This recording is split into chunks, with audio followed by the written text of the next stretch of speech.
Et si le voile du mystère se levait, révélant aux yeux des habitants des cieux qui existaient sur terre bien avant la création d'Adam? Cela ne semblerait-il pas incroyable, blasphématoire, ou plutôt une vérité cachée attendant son heure?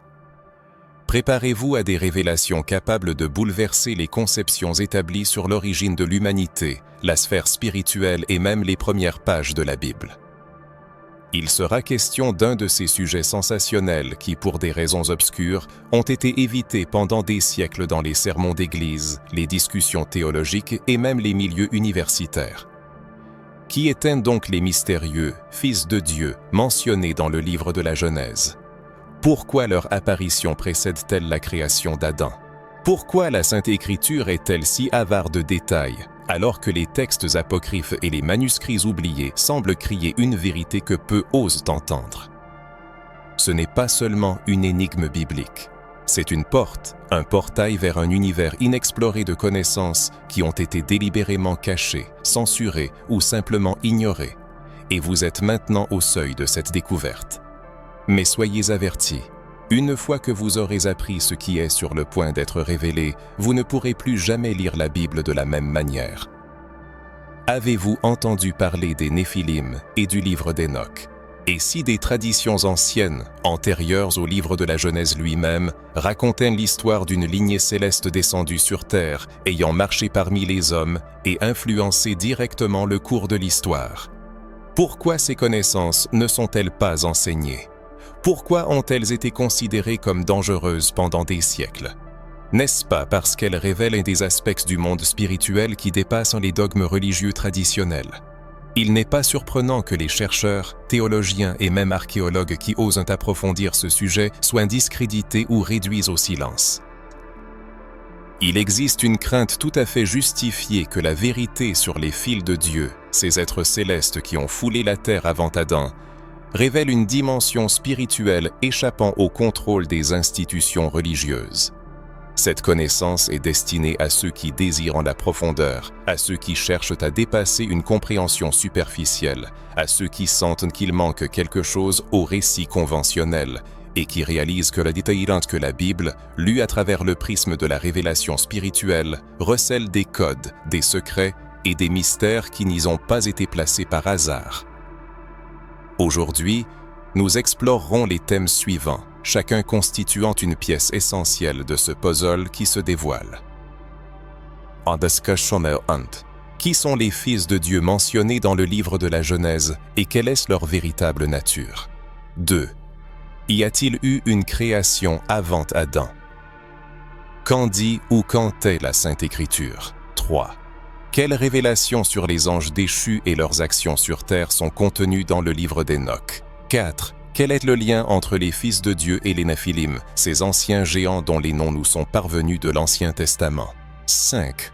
Quelles découvertes archéologiques et quels textes anciens confirment l'existence d'êtres pré-adamiques? 6. Pourquoi l'Église a-t-elle ignoré ou supprimé ces textes pendant des siècles et quels motifs pourraient se cacher derrière cela? 7. Quelle a été l'influence de ces êtres célestes sur la génétique humaine et le développement des civilisations antiques? 8. Quel rôle les fils de Dieu ont-ils joué dans la rébellion céleste contre le Créateur? 9.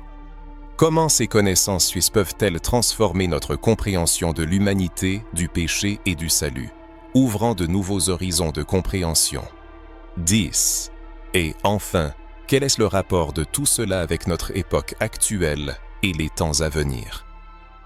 Dans les annales des Écritures sacrées se cachent des révélations, chacune étant comme une clé ouvrant des portes vers de nouveaux horizons de compréhension spirituelle.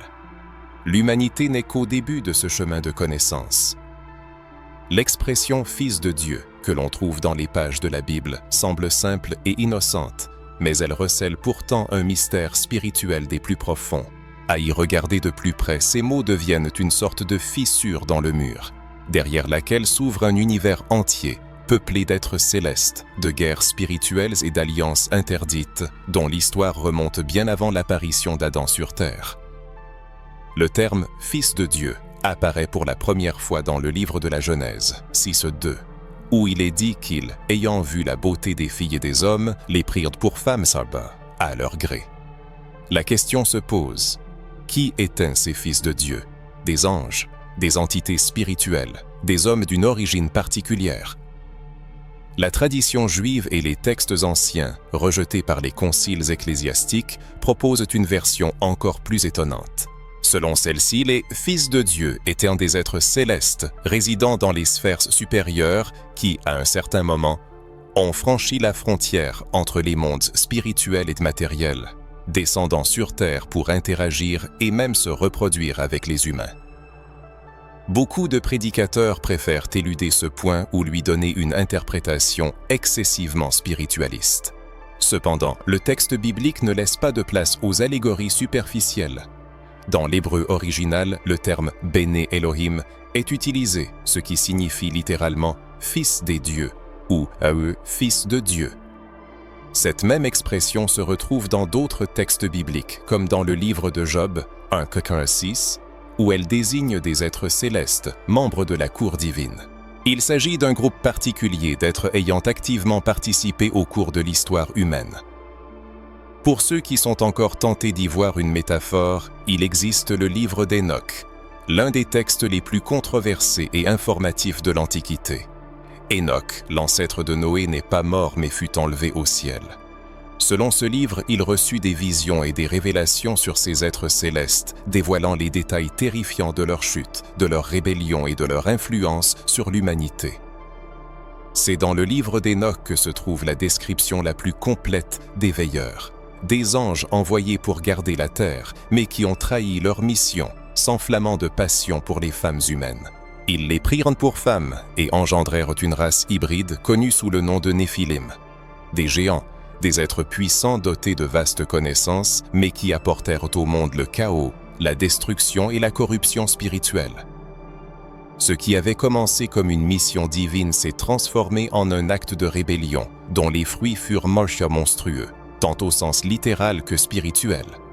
À partir de ce moment, une guerre spirituelle pour l'âme de l'humanité commença, un conflit silencieux, caché dans les coulisses des coulisses de l'histoire, mais qui façonne le récit biblique depuis le début. Mais pourquoi ce sujet est-il passé sous silence dans les églises? Pourquoi est-il évité? La vérité est-elle trop vaste pour être contenue dans des doctrines qui simplifient le récit spirituel? C'est que de nombreux textes, tels que le livre d'Enoch, ont été déclarés apocryphes et interdits par les conciles qui ont défini la composition canonique de la Bible. La raison n'était pas leur fausseté, mais la profondeur des révélations qu'ils contenaient qui auraient pu remettre en question l'autorité des interprétations religieuses établies. Le domaine du contexte préadamique se présente comme un champ d'interprétation théologique encore plus discutable, mais non moins captivant. Seuls quelques-uns osent pénétrer cette époque antérieure à Adam, bien qu'un examen attentif du livre de la Genèse révèle que le récit ne commence pas avec la création d'Adam, mais avec un acte de création antérieur. Au commencement, Dieu créa les cieux et la terre. Cependant, la terre apparaît dans un état de chaos et de vide. La question se pose involontairement. Pourquoi la terre était-elle dans un tel état chaotique? Il est supposé que des événements précis ont précédé cela, événements dont la Bible ne parle pas. Cependant, de nombreux chercheurs suggèrent que cela résultait d'une destruction antérieure à la création d'Adam. Une sorte de jugement divin s'étant abattu sur une ère ancienne, peuplée d'entités spirituelles et peut-être de créatures qui s'étaient éloignées du Créateur. Cette théorie, connue sous le nom de théorie de l'intervalle ou théorie de la lacune, postule l'existence d'un intervalle de temps indéfini entre la création originelle et la création d'Adam, une période où quelque chose fut détruit, condamné ou perdu. Qu'est-ce que cela aurait pu être? Et pourquoi la Sainte Écriture n'y fait-elle qu'allusion, comme si elle transmettait des codes spirituels accessibles uniquement à l'observateur attentif? À cet égard, les livres apocryphes et les textes anciens éclairent ce silence. Le livre d'Enoch, qui raconte la chute des anges et l'intervention des veilleurs dans les affaires terrestres, n'affirme pas que ces événements se sont produits après Adam. Au contraire, de nombreux chercheurs estiment qu'ils se rapportent à une époque antérieure, où des êtres spirituels peuplaient la terre, interagissant les uns avec les autres et avec d'autres créatures, habitant une structure cosmique entièrement différente de la nôtre. D'anciennes modernes traditions, allant au-delà du canon judéo-chrétien, racontent l'histoire de civilisations antiques qui furent condamnées par les dieux ou le Dieu unique pour leur corruption morale. Les légendes sumériennes, les anciens récits babyloniens, ainsi que les mythes égyptiens et grecs mentionnent des âges d'or, des géants, des demi-dieux et des guerres célestes. On ne peut pas simplement rejeter ces histoires en les qualifiant de mythes païens, car toutes pointent dans la même direction. Il fut un temps où les cieux touchaient la terre, où les fils de Dieu étaient présents sur la terre, et ce temps s'acheva dans la destruction et les ténèbres. La chute des anges qui s'unirent aux femmes humaines ne serait-elle pas la continuation d'une corruption antérieure? Les êtres qui peuplaient la terre avant Adam ont-ils laissé des écrits, des constructions ou des traces matérielles qui défient encore notre compréhension? Il convient de réfléchir aux pyramides, aux monuments mégalithiques, aux cités englouties, aux artefacts technologiques qui ne cadrent pas avec la chronologie acceptée. Pourraient-ils être des reliques d'une époque antérieure à la nôtre, une ère où la présence divine se manifestait d'une manière différente? Le livre des Jubilés, un autre texte ancien rejeté par les conciles ecclésiastiques, affirme que les anges furent créés avant le monde visible et dotés d'autorité sur les éléments de la création, l'eau, le feu, le vent et la terre. Cela témoigne de l'existence d'une réalité plus organisée et spirituelle, antérieure à l'apparition de l'homme. Si ces êtres avaient pour mission de maintenir l'ordre cosmique, que peut-il se passer pour qu'ils s'effondrent à tel point que la Terre plongea dans le chaos et le vide? La Terre, demeure de vie ou désert sans vie.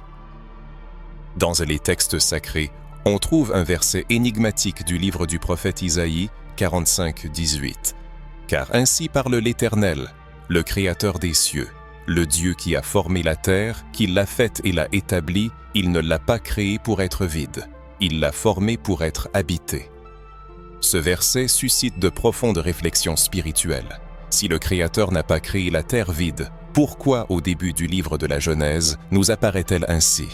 Qu'est-ce qui, ou qui, a causé cette transformation?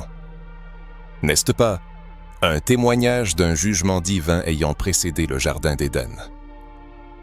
Lorsque nous commençons à percevoir ces détails à travers le prisme d'une vision spirituelle, les fragments isolés de la mosaïque commencent à s'assembler pour former une image cohérente.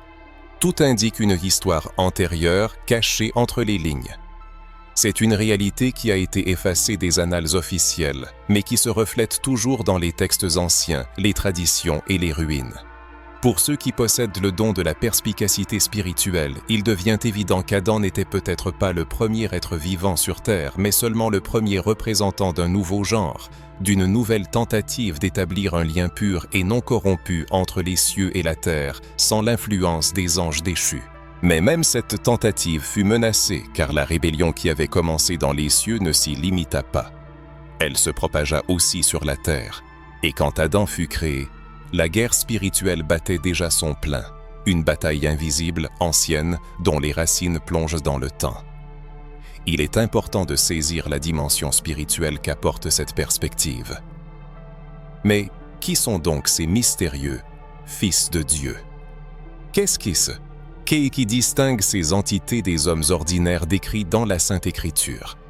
C'est l'une des questions les plus profondes et intrigantes de toute la Bible, qui pourtant reste souvent sans l'attention qu'elle mérite. Comprendre l'essence de ces êtres célestes est la clé qui ouvre les coulisses secrètes de l'histoire spirituelle de l'humanité. C'est une opportunité de jeter un œil derrière le voile, de toucher à ce qui fut caché pendant de nombreuses générations et qui maintenant prend peut-être pour la première fois tout son sens. Avant tout, il est essentiel de comprendre que la Bible établit une distinction claire entre les hommes, créés de la poussière de la terre, et les « fils de Dieu », mentionnés non seulement dans le livre de la Genèse, mais aussi dans d'autres textes bibliques, tels que le livre de Job. Par exemple, dans Job 1:6, nous lisons « Or, un jour, les fils de Dieu vinrent se présenter devant l'Éternel, et Satan vint aussi au milieu d'eux. » Ici, le terme « fils de Dieu » désigne des êtres spirituels, l'armée céleste, le conseil divin se tenant devant le Créateur. Ce ne sont pas des hommes ni des descendants d'Adam. Ce sont des entités spirituelles dotées de fonctions spécifiques, de puissance, de raison et, comme nous le verrons plus loin, d'une volonté propre. Dans qui à la tradition hébraïque, ces êtres sont appelés Béné Elohim, ce qui signifie littéralement « fils des dieux » ou « Eaz », fils de Dieu. Cette expression revêt une immense signification théologique et spirituelle. Il ne s'agit pas de métaphores ou de langage poétique, nous avons affaire à un terme qui, dans son contexte originel, désignait des anges célestes ou des êtres investis d'une certaine autorité. Et ces êtres, à un certain moment de l'histoire spirituelle de la Terre, ont franchi une ligne qu'ils n'auraient jamais dû franchir. Le livre de la Genèse 6.2 rapporte que ces fils de Dieu virent les arlorse. Que les filles seront messias. Les filles des hommes ces étaient belles, et ils les prirent pour femmes, engendrant les célèbres. Néphilim, les géants. Le verbe dans diamiti prendre,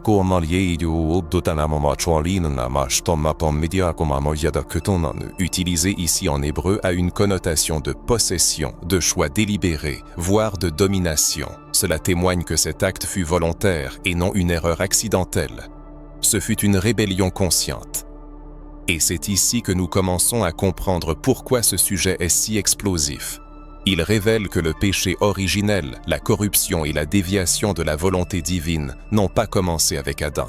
Ils ont commencé bien plus tôt avec des êtres célestes créés pour garder, protéger et servir, mais qui ont choisi de suivre leurs propres désirs. La quête de la satisfaction des désirs personnels entre parfois en conflit avec les doctrines établies. Traditionnellement, on estime que le mal a pénétré le monde par la tentation d'Ève par le serpent dans l'Éden. Cependant, une analyse approfondie des textes bibliques révèle une guerre spirituelle plus ancienne, plus profonde et cachée, qui s'est déroulée dans les cieux et s'est transportée sur terre bien avant la chute d'Adam, où les fils de Dieu ont joué un rôle clé.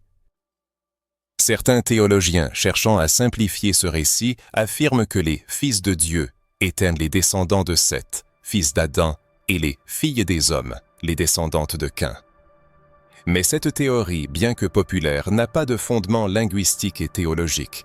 Le texte de Genèse 6 distingue clairement les êtres humains des êtres spirituels. S'il s'agissait d'un mélange de lignées humaines, pourquoi les conséquences furent-elles si catastrophiques au point que Dieu décida de détruire la terre par le déluge ? Le texte ne parle pas d'une punition pour le mélange de peuples, mais indique la corruption du monde due à l'union entre les fils de Dieu et les filles des hommes. Cette union engendra une descendance hybride, mêlant le spirituel au charnel, l'éternel au transitoire, le céleste au terrestre.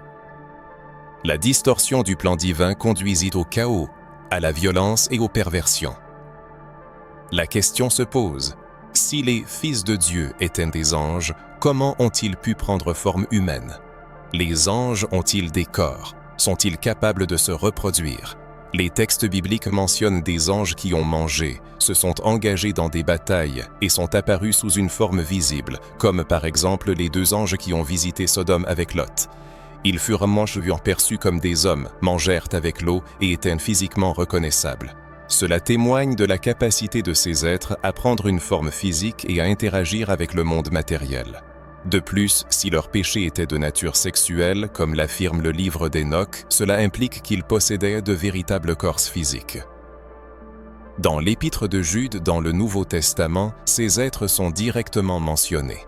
Jude 1,6 parle des anges, qui n'ont pas gardé leur dignité, mais ont abandonné leur propre demeure, et qui sont gardés dans des liens éternels, sous les ténèbres, pour le jugement du grand jour.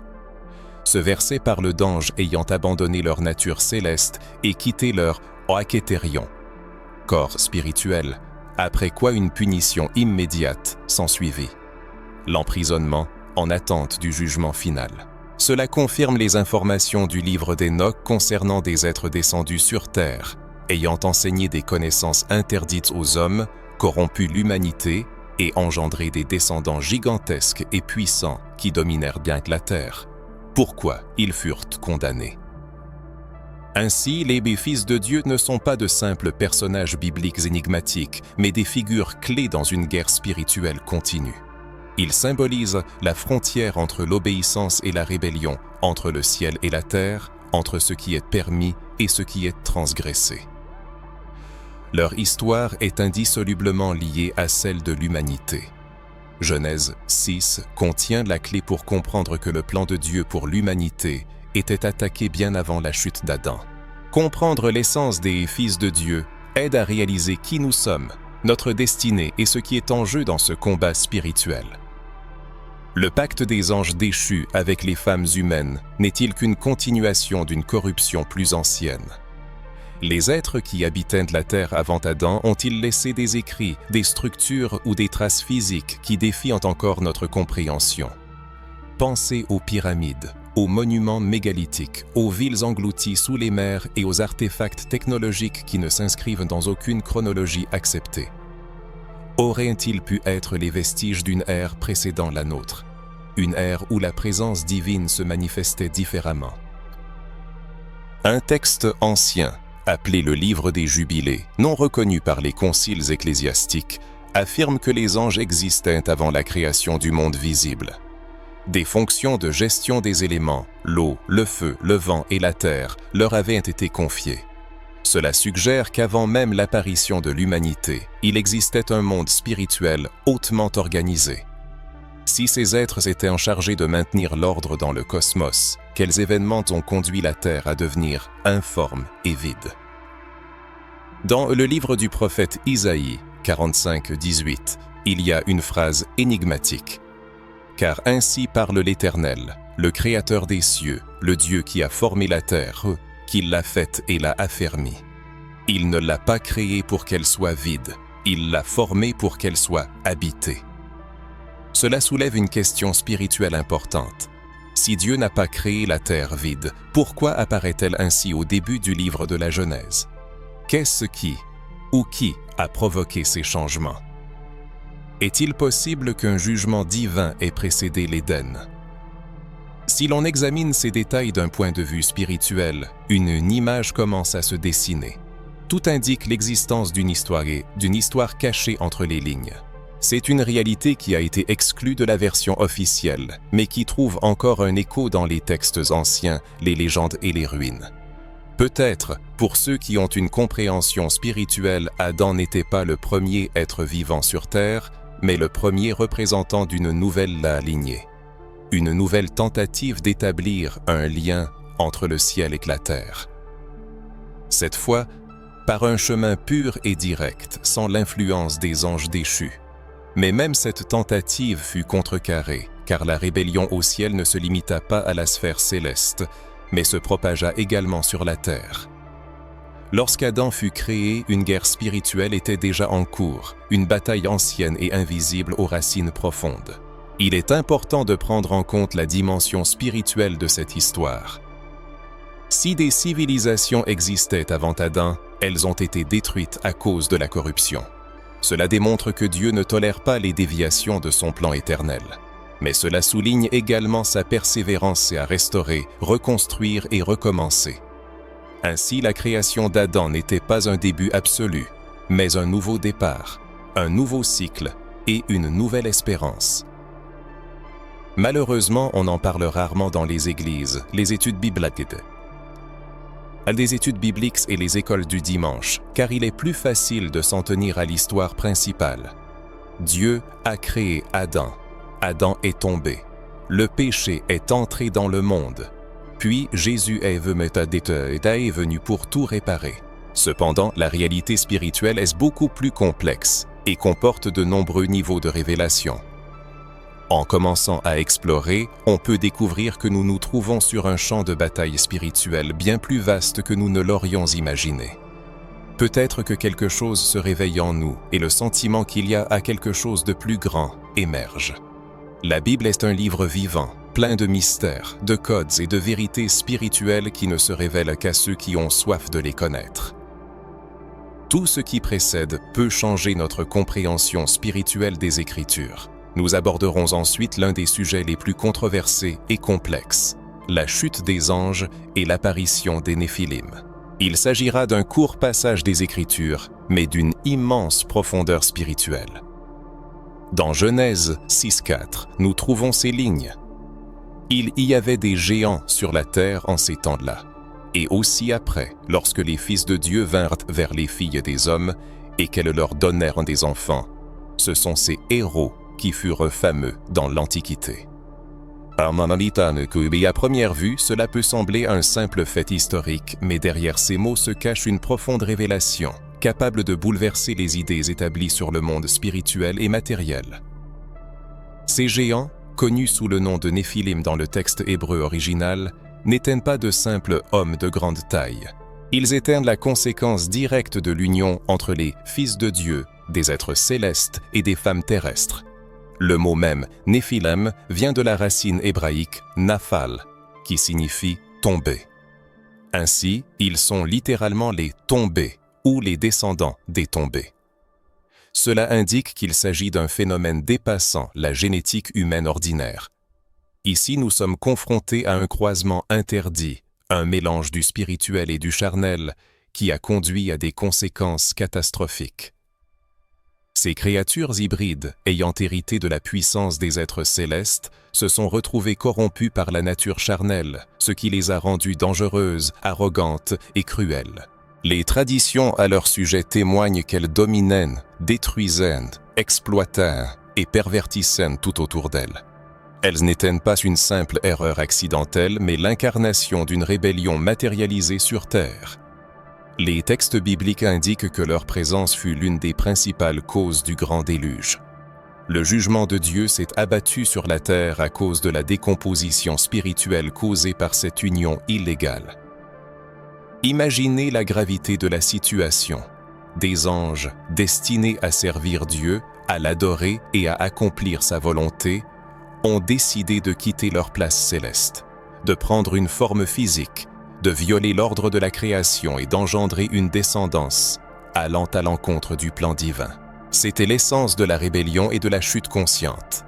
Et cette chute a eu des conséquences et non seulement spirituelles, mais aussi matérielles, génétiques et culturelles, infectant toute l'humanité.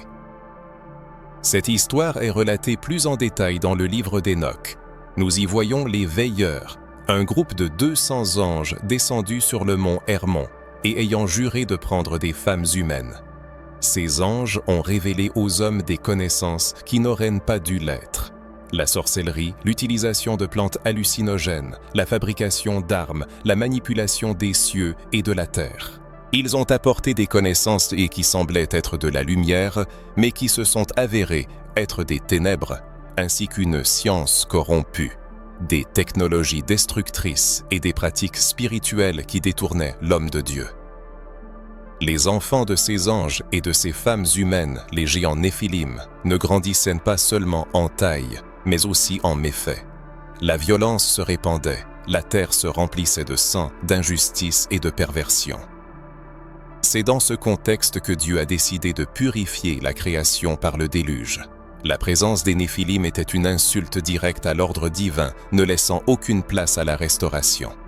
Il fallait tout recommencer, en purifiant le sacré du profane. L'importance de cette histoire est soulignée par le fait que même après le déluge, nous retrouvons des échos des Néphilim. Dans le livre des Nombres, 13, les espions israéliens, de retour de la terre promise, rapportent « Nous y avons vu les géants, fils d'Anak, de la race des géants. Nous étions à nos propres yeux comme des sauterelles, et c'est ainsi que nous étions à leurs yeux. » Cela signifie que la semence de la rébellion continuait d'agir, laissant une trace, une marque ou une malédiction spirituelle qui ne pouvait être détruite.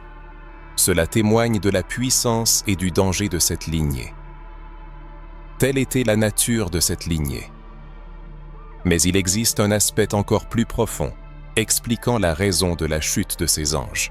Ce n'était pas un hasard, mais la conséquence de leur désir insatiable, une attirance pour les filles des hommes. Ils désiraient expérimenter l'interdit, dominer et créer quelque chose à leur image. Semblables au Créateur qui a fait l'homme à son image, les anges déchus aspiraient à devenir des créateurs, mais au lieu de la vie, ils n'ont engendré que des monstres, répandant les ténèbres au lieu de la lumière. Cela conduit à de sérieuses réflexions.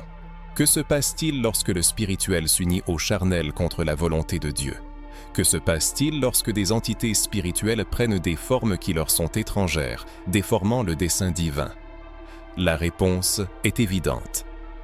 Le chaos. Et le plus troublant est que cette histoire peut se répéter de nos jours, se manifestant sous d'autres formes. Les esprits qui ont inspiré cette chute n'ont pas disparu. Ils continuent d'agir dans l'ombre, manipulant les sphères spirituelles pour pervertir le plan de Dieu pour l'humanité. L'obsession moderne pour la génétique, l'hybridation, l'intelligence artificielle et le contrôle spirituel n'est-elle pas un écho de la même histoire? Comme si une ancienne aspiration renaissait sous un nouveau jour, mais avec le même objectif, mélanger le sacré et le profane. Ce n'est pas une simple théorie, mais un discernement spirituel. La chute des anges et l'apparition des Néphilim ne sont pas de simples légendes du passé, mais des signes, des avertissements, des codes spirituels laissés par le Père pour ceux qui sont capables de voir et d'entendre.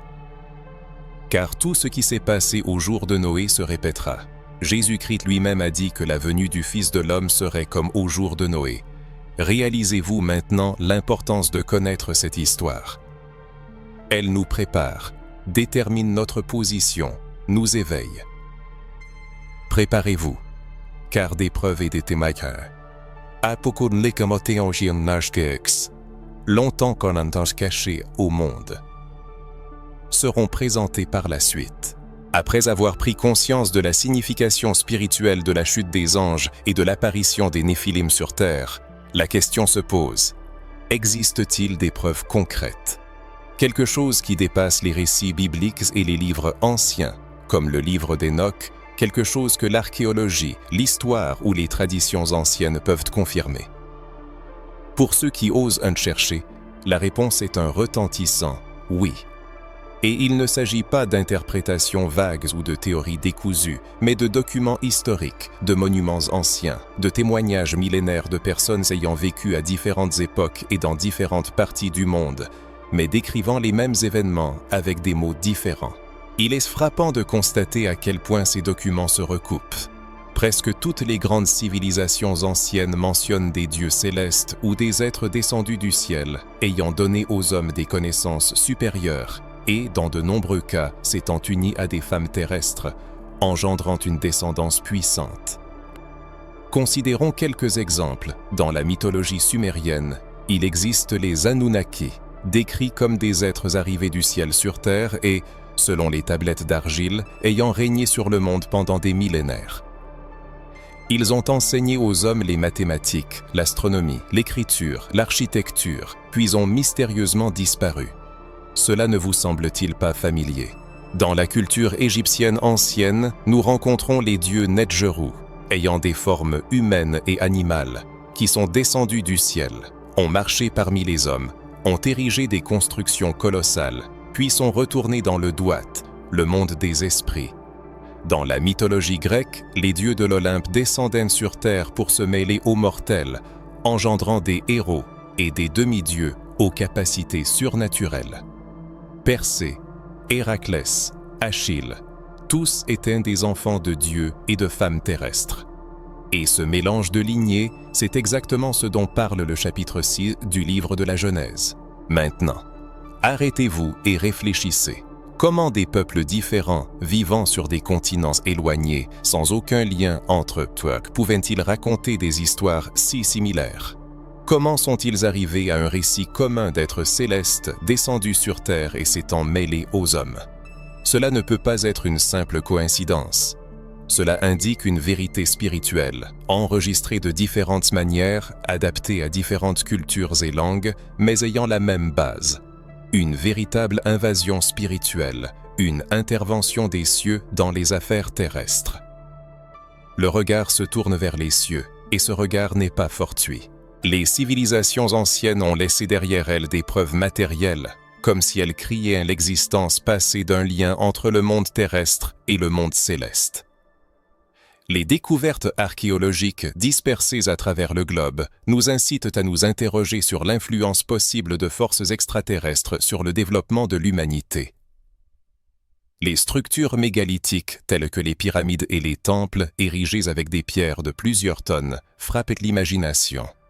Comment les peuples anciens, ne disposant pas des technologies modernes, ont-ils pu créer des constructions si complexes et précises, orientées vers des phénomènes astronomiques?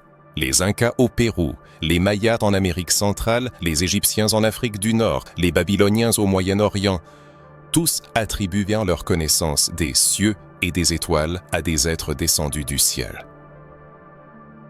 À Machu Picchu, perdu dans les Andes péruviennes, on peut voir des blocs de pierre parfaitement taillés, assemblés avec une précision incroyable. À Baalbek, au Liban, s'élèvent des blocs de pierre pesant plus de 1000 tonnes, soulevant des questions sur leur méthode de transport et leur destination. De plus, partout dans le monde, de l'Afrique du Sud à la Turquie, des empreintes fossilisées de pieds gigantesques ont été découvertes, remettant en question les idées reçues sur la paléontologie.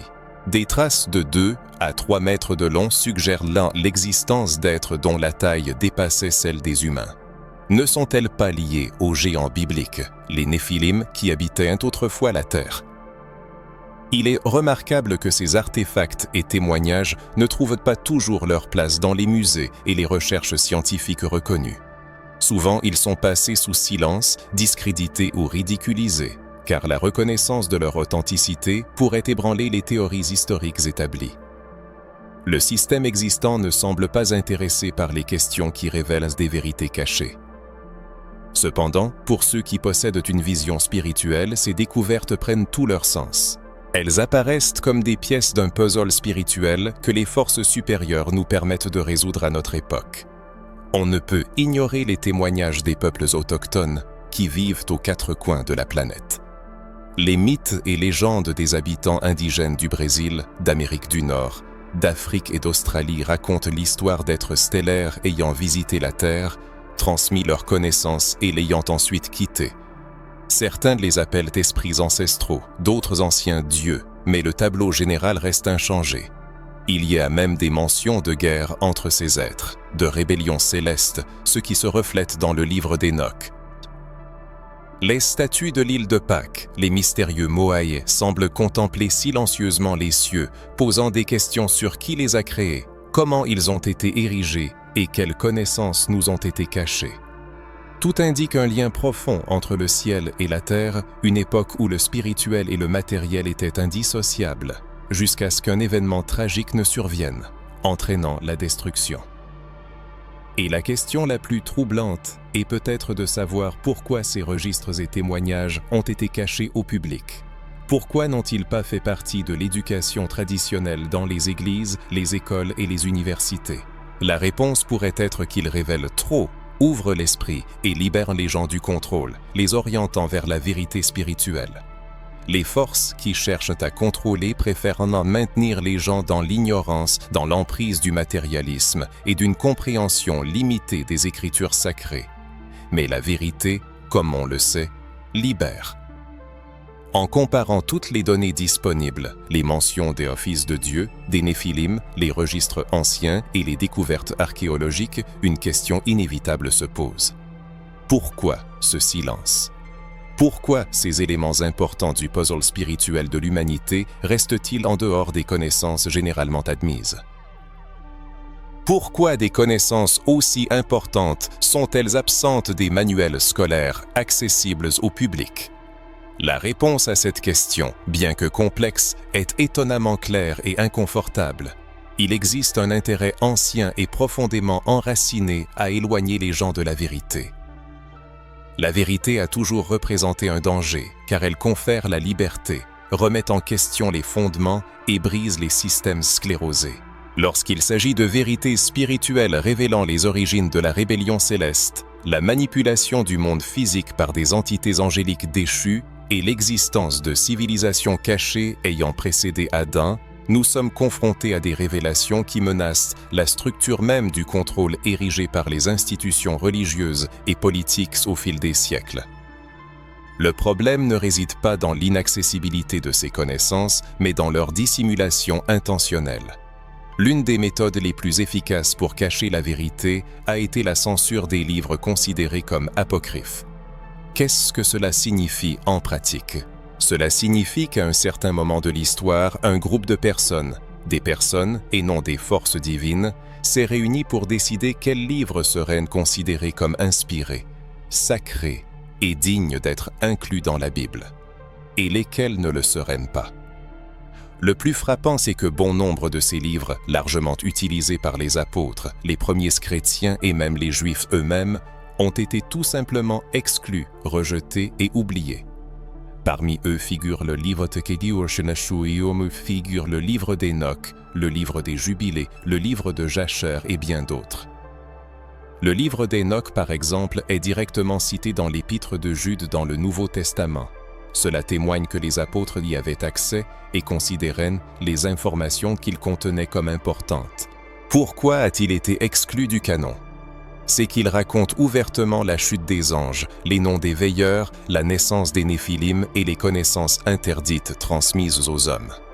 En d'autres termes, il révèle tout ce que le système religieux cherchait à cacher, car la connaissance éveille et l'éveil libère de la manipulation.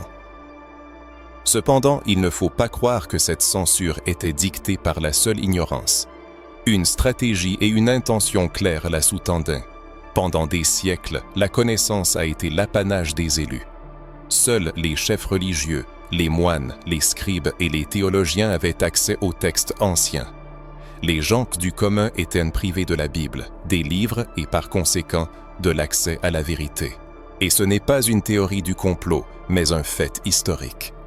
La Bible est restée interdite pendant des siècles, n'existant qu'en latin et conservée derrière les murs des monastères, tandis que le peuple était plongé dans l'obscurité de l'analphabétisme spirituel. Et même lorsque la Bible fut enfin traduite dans les langues courantes et publiée, elle était déjà passée par un processus de réduction, de filtrage et de sélection. Tout ce qui aurait pu éveiller le peuple fut supprimé. Ce qui révélait la dimension spirituelle de la guerre invisible resta en dehors du canon. La raison est simple, le contrôle était en jeu, le contrôle de la foi, de la pensée et de la conscience collective. Car un peuple éveillé représente une menace pour le système. En plus de la censure directe, il existait une manière plus subtile de dissimuler la vérité. La spiritualisation excessive. Ce qui était littéral était interprété comme symbolique. Ce qui était historique était transformé en allégorie, des anges tombant du ciel. Ce n'est qu'une métaphore du mal.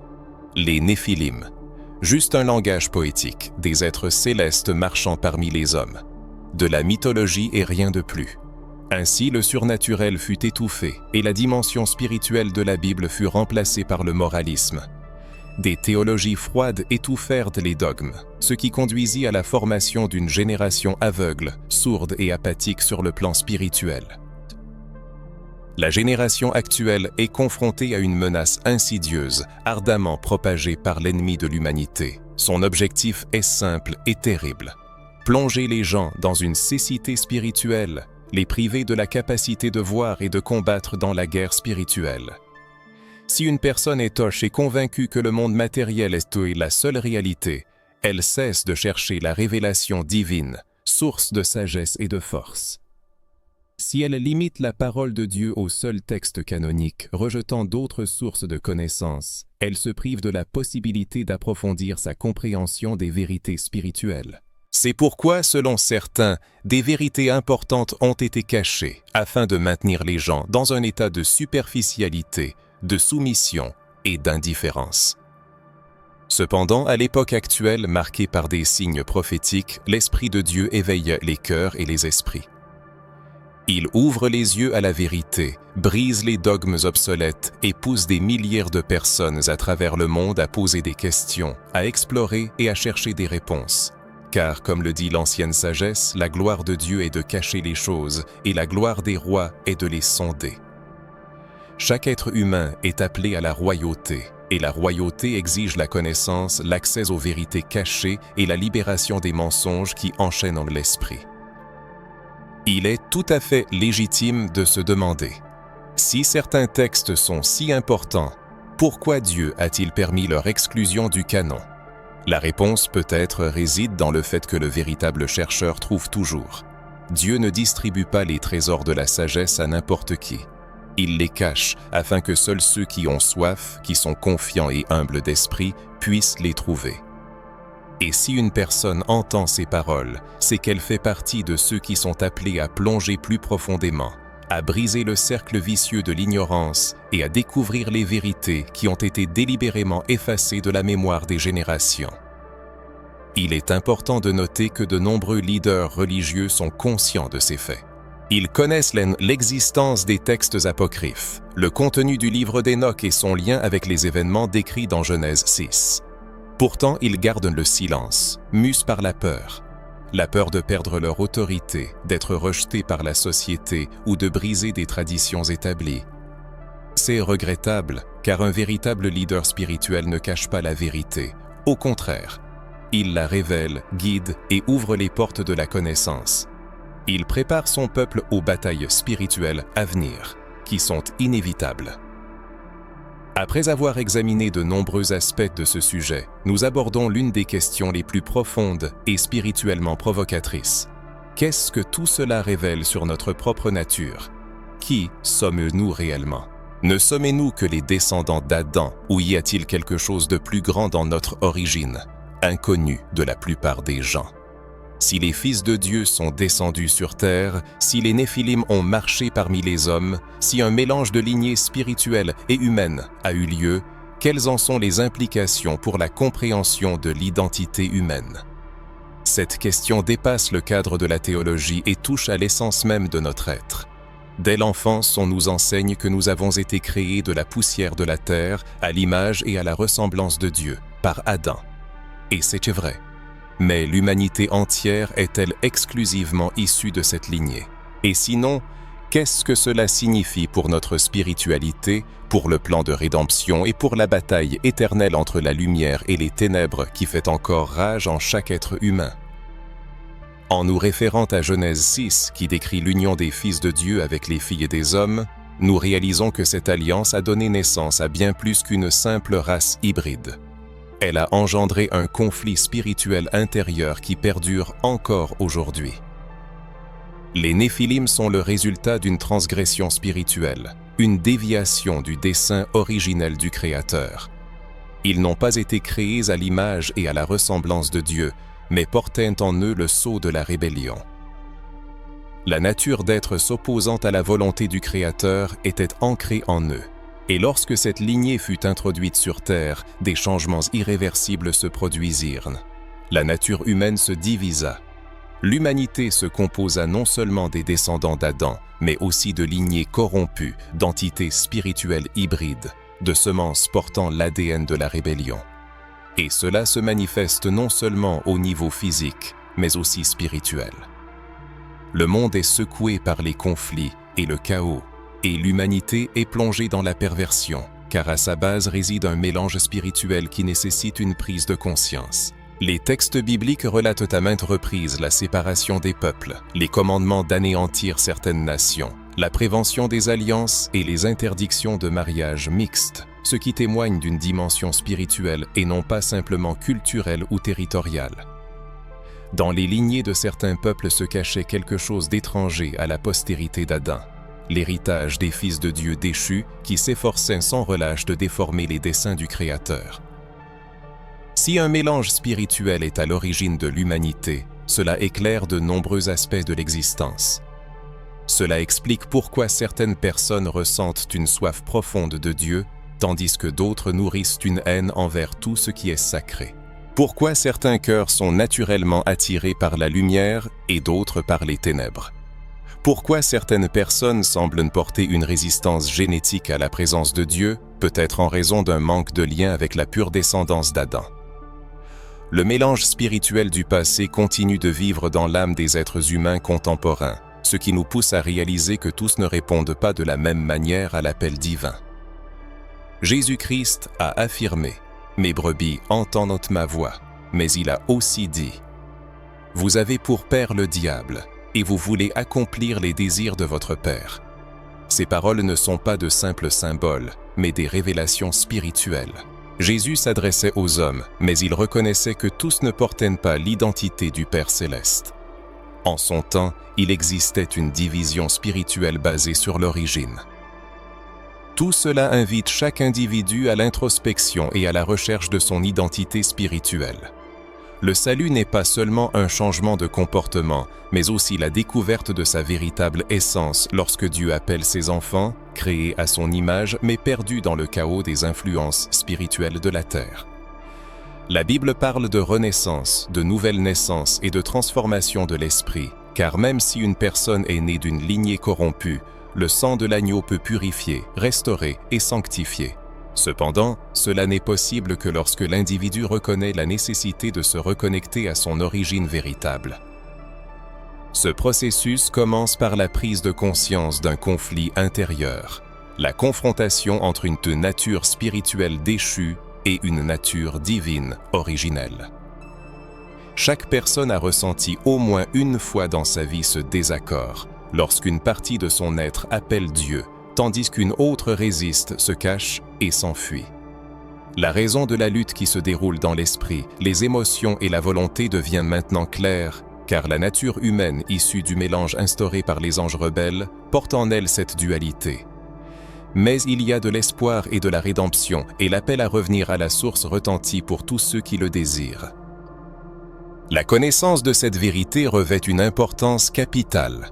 Il ne s'agit pas simplement d'étudier des faits anciens ou des théories cachées, mais de se connaître soi-même et de prendre conscience de ce que chaque personne porte en elle. Si une personne appartient à la lignée d'Adam, si elle est choisie par Dieu pour manifester sa gloire, alors le moment est venu de s'éveiller, de rompre tous les liens avec les influences spirituelles du passé, de rejeter l'héritage de la rébellion et d'embrasser son identité d'enfant du Très-Haut. Si ces mots résonnent en votre âme, s'ils éclairent des recoins cachés de votre esprit, cela peut être un signe d'éveil et de votre disposition à accepter la vérité qui se révèle. Après avoir examiné des questions telles que les fils de Dieu, les Néphilim, la corruption spirituelle de l'Antiquité, le mélange des lignées et la guerre invisible qui traverse les générations, la question se pose. Comment ces connaissances se rapportent-elles à l'époque contemporaine ? S'agit-il uniquement de faits historiques ou les mêmes schémas spirituels se reproduisent-ils de nos jours? Jésus-Christ a averti « Ce qui arriva du temps de Noé arrivera de même à l'avènement du Fils de l'homme ».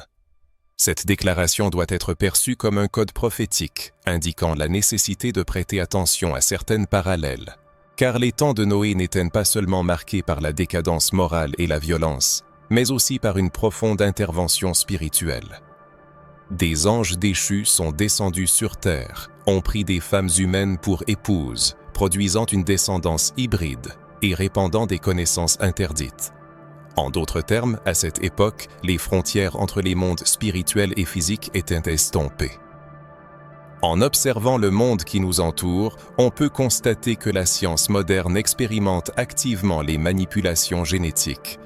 La recherche sur l'ADN, l'ingénierie biologique, le clonage, le croisement d'espèces et l'hybridation sont menées au nom du progrès scientifique. Cependant, ne répétons-nous pas spirituellement les mêmes erreurs que celles de Genèse 6 en essayant de mélanger ce qui était initialement séparé? À l'instar des anciens anges déchus, nous cherchons à créer à notre propre image et ressemblance, défiant l'ordre divin et franchissant les limites établies.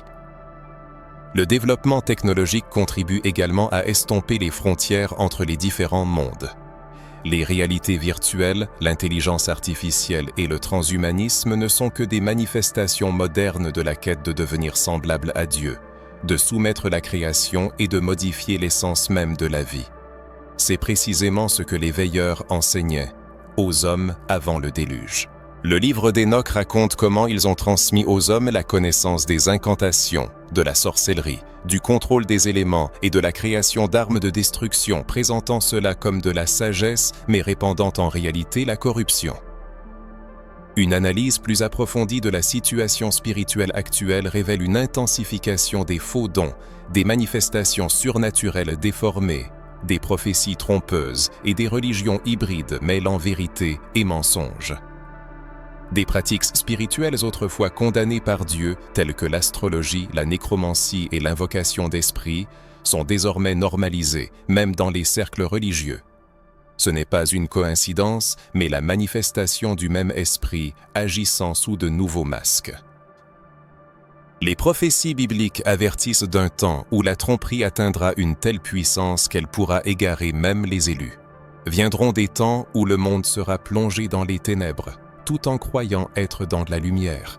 Quoi de plus trompeur que la répétition des jours de Noé, présentés sous les dehors de la science, de la modernité et de l'évolution?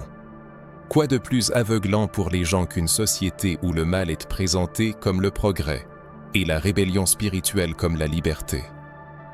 Le lien entre la liberté et les événements en cours devient évident à la lumière du cycle prophétique qui se déroule. Ce cycle marqué par la recrudescence de phénomènes spirituels inexpliqués, le retour de phénomènes surnaturels, de rêves collectifs et de visions apocalyptiques est un signe clair pour ceux qui restent vigilants. L'intensification observée de ces signes indique une tentative de réouverture d'un portail similaire à celui qui existait dans les temps anciens, lorsque, selon les traditions, les fils de Dieu sont descendus sur terre. Beaucoup ressentent un épaississement de l'atmosphère spirituelle, son accélération et une exigence croissante, ce qui indique que le temps s'écoule. Cela soulève une question profonde. Si dans l'Antiquité les fils de Dieu sont intervenus pour altérer la création, des forces similaires n'agissent-elles pas aujourd'hui, cherchant à reproduire ce même scénario? Le développement des technologies spirituelles n'est-il pas une tentative de faire revivre ce qui a été détruit par le déluge? Et le système politique, religieux et économique moderne n'est-il pas une reconstruction de l'ancienne Babylone spirituelle détruite par Dieu? Le livre de l'Apocalypse prédit la chute de Babylone dans les derniers temps. Cette Babylone mystique, symbole de débauche spirituelle, de confusion et de commerce des âmes humaines, trouve ses racines dans la même rébellion qui a commencé avec les anges déchus. Ainsi, ce qui se passe aujourd'hui est le reflet d'une guerre qui a commencé bien avant l'apparition d'Adam, une guerre entre le plan divin originel et les plans des rebelles spirituels, qui opèrent toujours dans l'ombre. La compréhension de ces processus est cruciale. Ce n'est pas seulement un sujet d'intérêt théologique, mais une clé spirituelle pour comprendre le temps présent. Ceux qui saisissent les événements des jours de Noé sont capables de comprendre la situation actuelle. La connaissance des fils de Dieu permet de discerner les forces agissant dans les coulisses de ce monde. La conscience de la présence des Néphilim permet de reconnaître les géants modernes qui cherchent à contrôler l'esprit, la génétique et les âmes humaines. C'est pourquoi beaucoup cherchent à dissimuler ces connaissances. Dès qu'une personne acquiert la compréhension, elle devient impossible à manipuler. La conscience spirituelle en fait une menace pour les forces des ténèbres. Une connaissance spirituelle étayée par la perspicacité transforme l'individu en une source de lumière, de résistance et une incarnation vivante de la vérité. Si ces idées résonnent avec votre expérience personnelle, avec votre compréhension de ce qui se passe dans le monde, cela témoigne d'un éveil, d'une vigilance et d'une disposition à contrer l'esprit de tromperie qui se répand. Ce n'est là que le début de la révélation des mécanismes cachés du système. Si le lecteur est arrivé jusqu'ici, c'est que quelque chose d'important s'éveille en lui, et ce n'est pas un hasard. Une génération est en train de se former, avide de vérité, insatisfaite des explications superficielles et désireuse de pénétrer les révélations du royaume. Il est temps de prendre position et de continuer à plonger dans les mystères qui se révèlent aux élus en ces derniers jours.